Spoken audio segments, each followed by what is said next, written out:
What's up mga kapayro? So ngayon, stash reveal tayo. Ito yung mga gagamitin nating lineup na sasalubungin sa 2026. And lahat na nabili kong ito is coming from Rosalina Barro Fireworks. So isa-isahin natin kung ano yung mga nabili natin. Unahin muna natin yung mga aerial fireworks. So kumuha tayo ng isang GLK. And then yung mga dragon natin, dalawang Stellar Saga, isang Dragon City of Lights. Sa LF, kumuha ko ng Pillar of Autumn, isang Orbit Jet. And then yung mga small caliber natin, which is mga Silver Dragon. And kumuha ko ng isang Harlequin.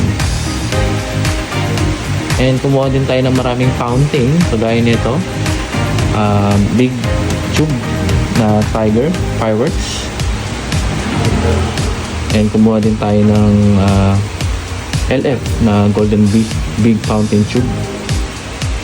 Kumuha din tayo ng galing Yanko Fireworks Fountain Silver. Then the rest, nakuha natin yung mga batibot. And meron ako natirang isang Saturn missile. So nagamit ko na yung tatlo sa testing. Sa whistle bomb naman, kumuha tayo ng mga ilang piraso. Ang katak nito ay brand Conde Fireworks. Sa higad, kumuha ko ng may ilang piraso bago mag alas 12. For sure Fireworks Sawa, kumuha din naman ako ng 3K. For sure din to.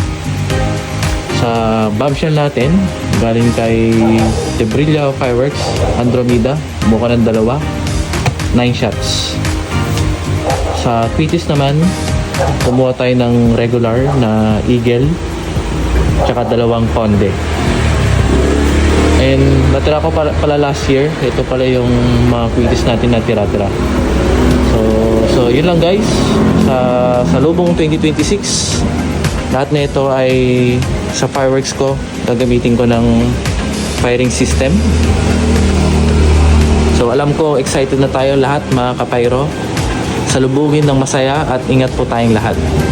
Yun lamang, God bless.